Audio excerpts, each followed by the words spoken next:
Hi everyone! I think today's video will be most useful for those planning to invest in solar collectors, which means a solar collector is placed on the roof to heat water, and the household will use that hot water. There are solar collectors that can be connected directly to the water mains, and they basically have a large insulated buffer tank. I've prepared some sketches and laid out a few gadgets here on the table. I've been using solar collector systems for almost 20 years now, and I'm always tweaking them a little bit. This is the latest version, and I think it's pretty good, so I want to share it with you. I think others will find it useful too. In my example, a vacuum tube solar collector will provide the foundation. You should picture it like this. These tubes are double walled glass tubes, and between the two tubes there's a vacuum, or at least a low pressure gas. Inside each tube, there's a heat pipe, so every glass tube contains a heat pipe like this. The role of the heat pipe here is to bring the heat up to this upper part where there is a water chamber, an insulated water chamber. From this point, the water heats up, and with the help of a pump, you need to circulate the heat transfer fluid. In my example, the heat transfer fluid will flow like this. It enters this boiler, which contains a coil, and inside the coil is water, tap water. Then it goes into another boiler, which also contains tap water. From here, it goes back here, and with the help of a pump, the heat transfer fluid can circulate around and around in a loop. So what kind of heat transfer fluid are we talking about? Usually antifreeze is used, not just any antifreeze. Let me show you. There's a special antifreeze made specifically for this purpose. This is a propylene glycol-based, or something very similar, non-toxic heat transfer fluid.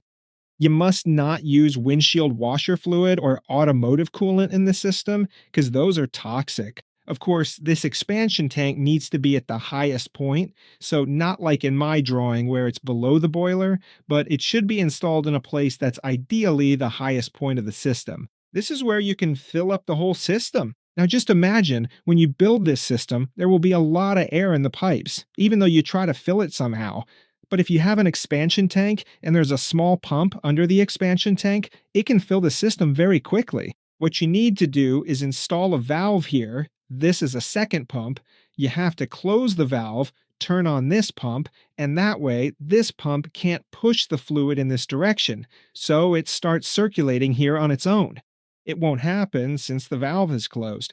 Instead, it pushes the fluid onto the suction side of this pump, and the two pumps together will push the fluid into the system.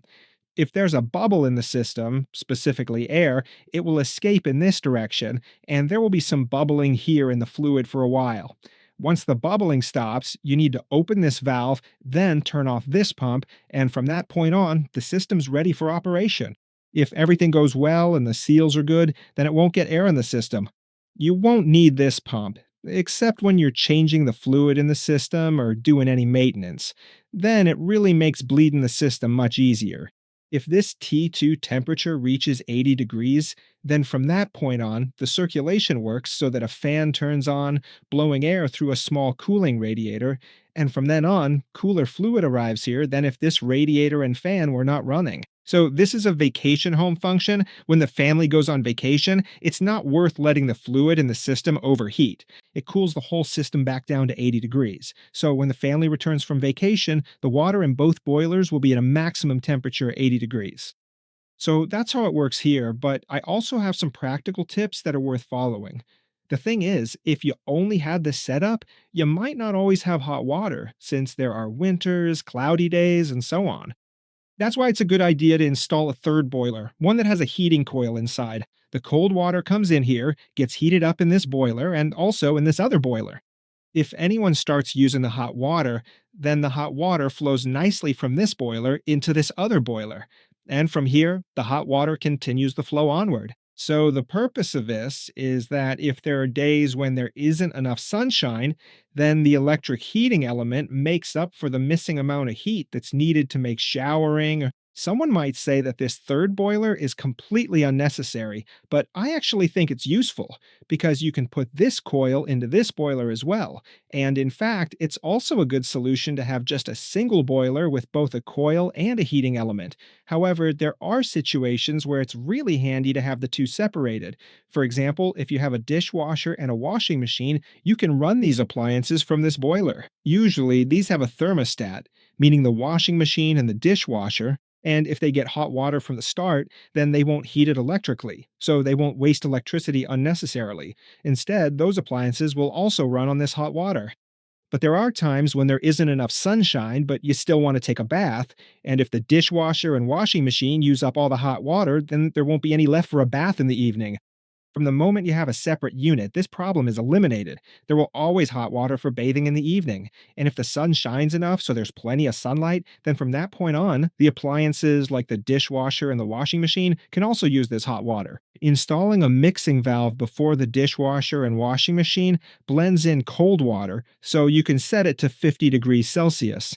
That way, you prevent 80-degree water from entering the washing machine and shrinking your clothes. A mixing valve handles this perfectly. A mixing valve is a type of faucet that has three pipe connections. You need to connect the cold water, the hot water, and then the third one is for the mixed output. For example, if you set it to 50 degrees, no hotter water will come out of it, so your clothes won't shrink. Let's look at some practical things. For example, this pump right here. This is what it looks like in my setup. It's a really clever little device. A 12-volt pump is perfectly sufficient for the job. It draws about 1 amp at 12 volts, so it's roughly 12 watts. It's a very quiet type, usually used in cars as an auxiliary electric pump.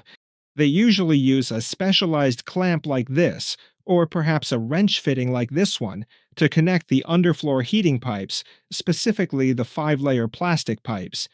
You'll definitely need the nut for this process, which you have to carefully put on here. Then you need a proper sealing ring, and this is a standard 3/4-inch union fitting. You have to tighten it, and from this point on, it holds perfectly and seals perfectly. This works great. Now run the heating with copper or even 5-layer pipe. Some say 5-layer pipe is bad because it's only rated to 80 degrees. Trust me, 5-layer pipe is really good. Somehow, you also need to turn on the pump, and for that, you need a bit of electronics. This is what I can recommend to you. It's a really great little device. There are two temperature sensor chips here, in this head and in this head. They're made by Dallas. You saw the type earlier on the whiteboard. Their type is 18B20. These are digital sensors. They can measure very accurately. You need to place the digital sensor inside the boiler. Usually, there's a long slot pipe that extends into the boiler, and you have to insert it into that pipe. From then on, you can measure the temperature of the water inside the boiler to see how hot it is. The other sensor needs to be connected to the water collector part of the vacuum tube solar collector, where the hot water is generated. This is exactly how it works. First, you have to turn it on, and right here it shows that the pump will activate at an 8-degree difference. Right now, one thermometer reads 17.5 degrees, and the other one is at 17.8 degrees. If I grab one of the sensors, its temperature will slowly start to rise, and once it hits around 25 degrees, the relay will switch on. There will be a little beep, since we will have reached that 8-degree difference. Let's see what happens. So now the system has detected that this side is 8 degrees warmer than the other, and it will turn off when the temperature difference drops to just 6 degrees. You can set this as well. I think there will be some beeping here too, and a click, and then it will turn off. Alright, while this one in the background is turning off, I'll show you the other option. Actually, it just turned off. So I'll show you the other option. It's not a great solution, but it does work. You can get these standalone bimetallic switches. This is what one looks like. They come in different temperature ratings. This one here, I think, is a 30-degree switch. Yes, it switches at 30 degrees. Let me show you. Basically, it creates a short circuit, so it's like a relay. If I grab it, or rather, instead of grabbing it, if I heat it up, the meter will immediately indicate that it's switched on. So now the meter is beeping like this because it's showing that there's a short inside, meaning it's connected. You can also use this in solar collectors, into the temperature sensor point, and then this can also switch the pump. This is a somewhat more advanced solution if we switch based on the temperature difference. Let me show you this little device up close. This is the relay I usually use, and I set it so that it switches off at an 8-degree temperature difference, and in the next menu you can set the hysteresis, at how many degrees it should switch off. Specifically, it will switch off at 8 minus 2 degrees, so in this case at 6 degrees. Here you can also set which temperature sensor will be the higher temperature that it responds to, in this case sensor 2. And that's it. It's a very simple little device, and this is what the actual chip looks like that's inside the temperature sensor head. It's a Dallas 18B20 type circuit. It's a very stable and reliable little circuit, as reliable as a nut and bolt together. I don't even know what's happening. It seems like all sorts of weird things are going on here. The nut is screwing itself on. Well, whatever. That happens too. Now you've seen that as well. Obviously, that was just a trick. But instead of that, let's head up to the roof now. Let's take a look at how I built everything I just showed you earlier. Here you can see the 30-tube solar collector. There's a pipe running along the top part here. Inside each vacuum tube, there's a heat pipe, and the ends of these heat pipes reach into this upper section. This is where the water gets heated. On the other side, the cold water comes in. In the foreground here, you can see solar panels, 80-watt solar panels actually, 4 of them. There are a total of 4 here. And since the water, or more precisely the heat transfer fluid, needs to be circulated continuously, these solar panels provide the energy for that. Now I'm at the back of the vacuum tube solar collector. In this area, and also here, there are metal plates running along, bent in a wavy shape. Supposedly, these somewhat increase the efficiency of the solar collector because they reflect some of the sunlight. The water heats up in this pipe, and the hot water comes out here at this spout. As you can see in my whiteboard drawing, when you're on vacation, it's a good idea to have a little cooling system. These are fins, which supposedly you can open them up. At least I really hope I can, maybe by using my other hand. And then, right behind here, there is a large radiator, a specialized heat dissipating radiator. And the specific way it works is that on this side, there is a cooling fan located right here. And when this fan turns on, the metal fins on this side open up wide, and it can cool down the water to a significant extent, which really helps. The ends of the vacuum tubes are held by these plastic caps, and there's this silvery part here. If you see this color appearing on this part as well, it means the vacuum tube has lost its vacuum, and from that point on, it basically just works as a regular glass tube. Here you can see the 2 boilers equipped with heat exchangers. We're up in the attic. The water first enters this boiler, and the instrument here shows the temperature. There's no specific reading.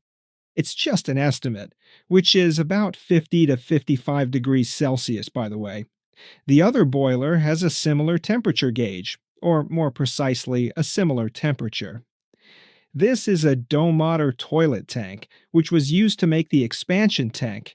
And here you can see how it's all piped together, with lots of valves, and down here is the pump. In this setup, there are 2 pumps. Here's one pump, and here's the other.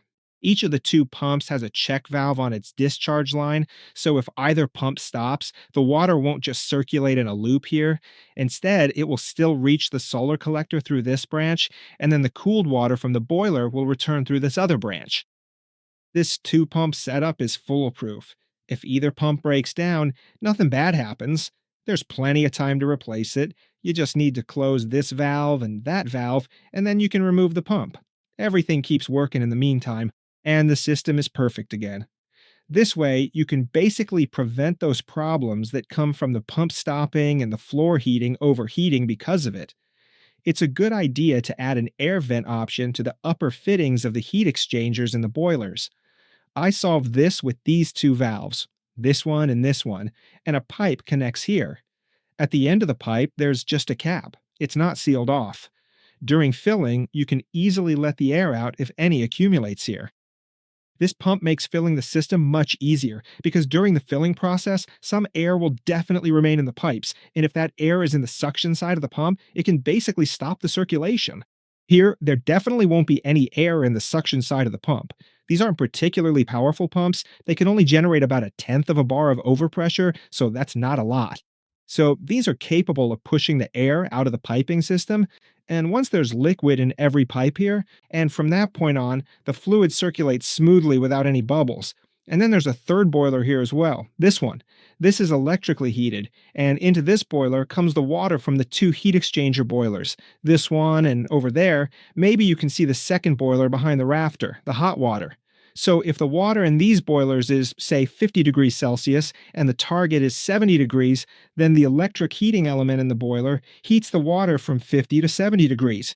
If you do the math on whether this is financially worth it or not, you'll find that the payback period is very long, say 10 years, even if both the dishwasher and washing machine draw water from the solar collector or use the water heated by it. However, if you set aside the thought of the slow payback period and so on, you can have a very good system.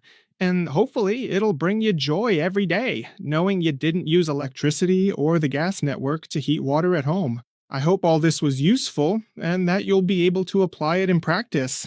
I'm glad you came. Bye, everyone.